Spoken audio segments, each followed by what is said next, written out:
March 22, 1963. Bumpy Johnson's apartment, 147th Street. Three men sat around a table. Coffee cups, ashtrays. The kind of quiet meeting that happened every Thursday morning for 16 years. Willie "Red" Morrison had been Bumpy's best friend since 1947. Childhood connection. Trusted lieutenant. The person Bumpy called when decisions needed a second opinion. The person who knew every detail of every operation. That morning, Red was wearing a wire. The Genovese family had paid him $30,000. Not to kill Bumpy. Not to steal from him. Just to record 3 conversations. Just to provide evidence that could be used for leverage if needed. Red thought it was easy money. Thought loyalty and friendship could coexist with this one small betrayal. Thought Bumpy would never know. He was wrong about all of it. 6 weeks later, Bumpy poured poison down Red's throat himself. Watched him drink it. Watched him understand what was happening. Watched him die knowing exactly why. This wasn't revenge. This was something colder. Willie Morrison and Bumpy Johnson grew up 3 blocks apart. Met in 1932. Both came up in the same poverty. Both learned the same streets. Both survived the same depression that killed men stronger than them. By 1947, they'd built something together. Not quite partners. Not quite equals. Bumpy was always the strategist. Red was the executor. Bumpy made decisions. Red made them happen. The structure worked because both men understood their roles and respected the boundaries. Red wasn't stupid. Wasn't weak. Wasn't incompetent. He was capable. Reliable. Trustworthy for 16 years. That's what made the betrayal significant. He wasn't a desperate man making a desperate choice. He was a comfortable man making a calculated one. The Genovese family approached him in February 1963. Not directly. Through intermediaries. They didn't threaten. Didn't pressure. Just offered. $30,000 for recorded conversations. Nothing violent. Nothing that would directly harm Bumpy. Just insurance. Just leverage the family wanted in case negotiations with Bumpy ever broke down. Just recorded evidence of operations that everyone already knew existed. Red considered it for 3 days. Weighed the risks. Calculated the odds of getting caught. Decided they were minimal. Bumpy trusted him completely. Bumpy would never suspect. The wire was sophisticated. The recordings would be clean. The money was significant. This was the calculation. This was the error. Red didn't understand that Bumpy's trust wasn't blind. Wasn't based on faith or sentiment. Was based on verification. On multiple sources. On the kind of intelligence network that made secrets nearly impossible. Bumpy had informants inside the Genovese family. Had police on payroll who reported unusual activity. Had people watching his own people because trust without verification was just hope. The moment Red accepted the wire, 3 different sources reported it to Bumpy within 18 hours. Bumpy didn't react immediately. Didn't confront Red. Didn't change their routine. Just confirmed the information through additional sources. Made sure it wasn't disinformation. Made sure Red had actually betrayed him rather than been falsely accused. Once confirmed, Bumpy made his decision. Not in anger. Not in hurt. In cold calculation about what betrayal required as response. The problem wasn't the information Red was recording. Everything on those tapes was already known to the Genovese family. The operations weren't secret. The business relationships weren't hidden. Red wasn't revealing anything strategically significant. The problem was the betrayal itself. The violation of 16 years of trust. The demonstration that Red valued $30,000 more than loyalty. The message it sent to everyone in Bumpy's organization if it went unpunished. In systems built on trust outside legal frameworks, betrayal isn't just personal. It's structural. It threatens the foundation everything else is built on. If your most trusted person can be bought, everyone can be bought. If your best friend betrays you for money, friendship means nothing. Bumpy understood this immediately. Red's betrayal wasn't just about Red. It was about what happened to organizations when betrayal went unpunished. about what message got sent to the Genovese family if they could successfully turn Bumpy's people, about what every operator in Harlem would calculate if Red faced no consequences. The response had to be absolute, had to be visible, had to be so severe that no one would ever make Red's calculation again. Bumpy chose poison for specific reasons. Not quick, not gunfire, not the kind of death that looked like typical mob violence. Poison was personal. Poison required proximity. Poison meant looking someone in the eye while they died knowing exactly why. He acquired the poison through his network. Arsenic compound, tasteless in coffee, fast enough to be merciful but slow enough to allow conversation. The choice was deliberate.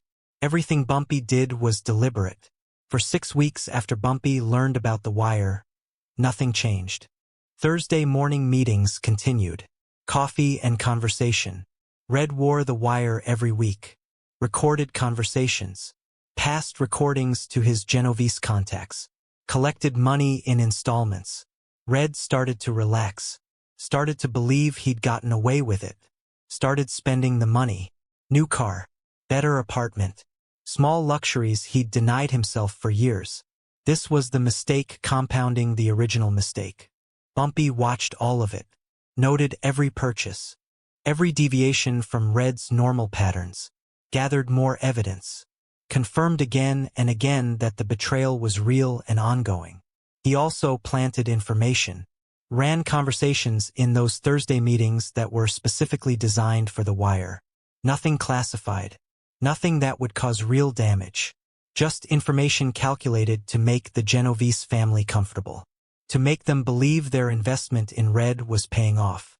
This was the art of it. Bumpy was using Red's betrayal as a channel. Feeding the Genovese family exactly what he wanted them to hear while learning what they wanted to know. The betrayal had become a tool. But that didn't change what had to happen to Red. April 26, 1963. 6 weeks after Bumpy confirmed the betrayal. Thursday morning meeting. Same apartment. Same table. Same coffee. Red arrived on time. Wore the wire. Sat down expecting the usual conversation. Bumpy poured coffee. Handed Red his cup. Sat down across from him. We need to talk about something different today. Red's expression didn't change. What's that? Loyalty. The word hung there. Red's hand holding the coffee cup stopped halfway to his mouth. Not dramatic. Just a slight pause. The kind of pause that comes from sudden uncertainty. Something happen? Red kept his voice level. Professional. That depends on perspective. Bumpy took a sip of his own coffee. Completely calm. Completely comfortable. I've been thinking about what friendship means. What trust means. What 16 years means. Bumpy set his cup down. Looked directly at Red. What $30,000 means. Red went very still. The kind of stillness that comes from recognition. From understanding that something you thought was hidden has been seen. Bumpy, You're wearing a wire right now. Not a question. A statement. Calm. Factual. Red's face went pale. His hand with the coffee cup started shaking slightly. I know when you started. I know who approached you. I know how much they paid you. I know every conversation you've recorded. I've known for 6 weeks. Red set the coffee cup down. Carefully. His mind was racing through options. Through explanations. Through calculations of whether he could run. Whether he could fight. Whether he could talk his way out. Why? Bumpy's voice was quiet. Genuinely curious. Not the details. I know those. But why did you think it was worth it? Red didn't answer immediately. What could he say? That $30,000 seemed like enough? That he thought he wouldn't get caught? That 16 years of friendship carried less weight than one transaction? They said it wouldn't hurt you. Just insurance. Just recordings of what they already knew. And you believed that? I believed the money was real. Bumpy nodded slowly. At least that's honest. He stood up, walked to the kitchen, came back with the coffee pot, refilled both cups, sat back down. I want you to understand something. This isn't about anger, isn't about hurt feelings. isn't even about the betrayal specifically. Red was watching him carefully, calculating, understanding that something terrible was coming but not yet knowing what. This is about what happens to organizations when betrayal goes unpunished. About what message gets sent to everyone who works for me. About what the Genovese family learns if they can buy my people without consequence. Bumpy, please. I'm not done. Still calm. Still measured. You made a calculation. $30,000 against 16 years of friendship. You decided the money was worth more. That's your right. Every person gets to make their own calculations. He pushed Red's coffee cup closer to him. Now I'm making mine. Red looked at the coffee cup. Looked at Bumpy. Understanding was dawning. Horror was following it. You didn't. Arsenic compound. Tasteless. You've already had 2 cups this morning. That 3rd cup will finish it. Red pushed back from the table. Started to stand. Bumpy didn't move. Didn't threaten. Just spoke. You can run. You won't make it out of Harlem. You can fight. You'll lose. You can refuse to drink. I'll pour it down your throat anyway. Or you can drink it yourself and we can talk about why this had to happen. This was the choice. This was the moment Red understood there was no escape. Red sat back down. Slowly. His hand was shaking. His face was pale. But he sat. Why the theater? Why not just kill me? Because I need you to understand. I need everyone who hears this story to understand. Betrayal doesn't just end with death. It ends with understanding why death was necessary. Bumpy gestured to the coffee cup. That wire you're wearing? Still recording. The Genovese family is going to hear this conversation. They're going to hear you die. They're going to understand exactly what happens when they try to turn my people. Red stared at the coffee cup. His hands were shaking visibly now. I thought we were friends. We were. For 16 years. Then you calculated that $30,000 was worth more than those 16 years. You ended the friendship. I'm just addressing the consequences. Bumpy, I'm sorry. I know you are. You're sorry you got caught. You're sorry you're going to die. But you're not sorry you betrayed me. If you'd gotten away with it, you'd still be wearing that wire right now. This was the truth that couldn't be argued against. The poison is already in you. From the first 2 cups. You're going to die today regardless of what happens next. The only question is whether you die running and get shot in the street, or whether you die here having this conversation. Red's breathing was shallow, rapid. He was trying to calculate a way out. Trying to find an option that didn't end with death. There wasn't one. Bumpy had made sure of that. Drink the coffee, Red. Let's finish this the way we've finished every Thursday for 16 years. With conversation. Red's hand moved toward the cup. Stopped. Moved again. This time picked it up. He looked at Bumpy. Really looked at him. Searching for something. Mercy. Hesitation. Doubt. There was none. Will it hurt? Yes. But not for long. Red brought the cup to his lips. Stopped again. Was there any other way this could have ended? No. Why not? Because betrayal in organizations like ours doesn't allow for second chances. Doesn't allow for forgiveness. Allows only for consequences. Everyone who works for me needs to know that. Everyone who thinks about betraying me needs to understand the math. Your $30,000 cost you your life. That's the calculation everyone else needs to remember. Red nodded slowly, understanding finally settling over him. He drank the coffee. All of it. Set the cup down. How long?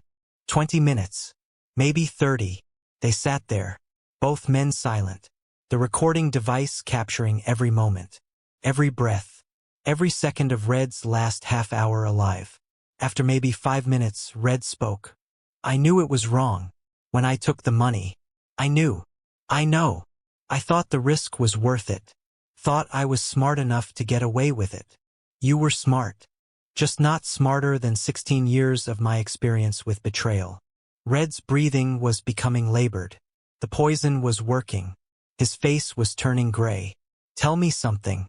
Would you have ever forgiven me? If I'd come to you, confessed, returned the money. Bumpy considered this. No. Betrayal doesn't work that way. Once trust is broken, it's broken. The best I could have done was let you leave Harlem alive. That option disappeared the moment you cashed the first check. I'm sorry. I know. Not for getting caught. For doing it. For thinking $30,000 was worth 16 years. I know that too. Doesn't change what has to happen. Red slumped forward. The poison was accelerating. His breathing was shallow. His skin was pale. Death was maybe 5 minutes away. Bumpy, I'm here. Was I ever really your friend? Or was I always just an employee you trusted? This was the question that mattered. Bumpy thought about it. Gave Red the respect of honest consideration in his final moments. You were my friend. That's what makes this necessary. If you were just an employee, I could have fired you. But friends who betray require something more absolute. Require a message that resonates beyond just you. Red nodded weakly, understanding even in dying. The Genovese family. They're listening to this. I know. They'll understand. They'll know what it means to try to turn your people. That's the point. Red's breathing stopped. His body slumped. 16 years of friendship ended at a Thursday morning table over poisoned coffee. Bumpy sat there for another minute, looking at Red's body, feeling nothing that showed on his face. Then he stood, removed the wire from Red's chest, left it recording, set it on the table where the Genovese family would find it when they retrieved their equipment. He walked out, left Red's body at the table, let the recording device capture the silence that followed death. Red's body was found later that day. Police investigated, called it poisoning. Natural causes wasn't plausible. Murder was obvious. But no one talked. No one testified. No witnesses came forward. The Genovese family retrieved their recording equipment. Heard the tape. Heard Bumpy explain exactly why Red died. Heard Red die. Heard the message Bumpy sent. They never tried to turn another of Bumpy's people. Not once. Not ever. The cost was too clear. The consequences too absolute. Word spread through Harlem. Red Morrison had betrayed Bumpy Johnson. Red Morrison was dead. The connection was obvious. The lesson was clear. No one questioned Bumpy about it. No one asked for details. The fact of Red's death was enough. The message was received. Bumpy never spoke about it publicly. Never confirmed. Never explained. The silence was its own kind of statement. Some things didn't require explanation. Other operators learned, calculated differently, understood that friendship with Bumpy didn't protect you from consequences if you violated trust. Understood that 16 years meant nothing against betrayal. Understood that money from enemies wasn't worth the cost. The $30,000 Red earned? Found in his apartment. Bumpy had it delivered anonymously to Red's sister in Philadelphia. She never knew where it came from. Never knew what her brother had done to earn it. Just received money that let her keep her house. This was Bumpy's way. Punish the betrayer absolutely. Protect the innocent family. Maintain the distinction between consequence and cruelty. Red's death became legend. Different versions circulated. Some said it was a gun. Some said it was a beating. Some said it was much more violent than it was. But people who knew the truth understood it was colder. More calculated. More personal. Poison given across a table. Conversation during dying. The ultimate expression of betrayal's cost. The Genovese family maintained their business relationship with Bumpy. The poison incident didn't damage that. In some ways it strengthened it. Both sides understood exactly where boundaries were. Understood that certain lines couldn't be crossed. Understood that betrayal carried absolute cost. Years later, when Bumpy died in 1968, some people mentioned Red Morrison. Wondered if Bumpy had regrets. Wondered if killing his best friend had cost him something emotionally. People who understood Bumpy knew better. Regret wasn't the point. Necessity was the point. Red's betrayal required Red's death. The organization required the message. The system required the consequence. Personal feelings didn't factor into decisions about structural necessity. Willie Red Morrison was buried in a small ceremony. Few attended. Those who did knew better than to speak about what had happened. His headstone gave dates but no story. Born 1919. Died 1963. The space between those years included friendship and betrayal and death and lessons. Bumpy Johnson continued running Harlem's operations for 5 more years. The structure held. The trust remained. The organization functioned because everyone understood the rules and the consequences of violating them. Red's death wasn't the only time Bumpy killed someone close to him. Wasn't the only betrayal he addressed. But it was the most instructive. The most clearly calculated. The most completely executed message about what betrayal cost. $30,000. 16 years of friendship. 1 poisoned cup of coffee. The mathematics were simple. The lesson was clear. The message resonated for decades. You could betray Bumpy Johnson. That was your choice to make. But you would die understanding exactly why death was necessary. You would die knowing your calculation had failed. You would die having drunk the poison yourself rather than having it forced on you. That was the respect Bumpy showed even in execution. The choice of how death happened. The dignity of understanding. The conversation that preceded dying. Red Morrison made his choice. Bumpy Johnson responded to that choice. The consequences were absolute. The message was permanent. That's how power maintained itself in systems built on trust. That's how betrayal got addressed when legal frameworks didn't exist. That's how one man's $30,000 mistake became everyone else's lesson. The recording device captured all of it. The Genovese family heard all of it. Everyone who needed to understand the message understood it. Some lessons are taught through words. Some through actions. Some through poisoned coffee and final conversations. Red Morrison's death was all 3.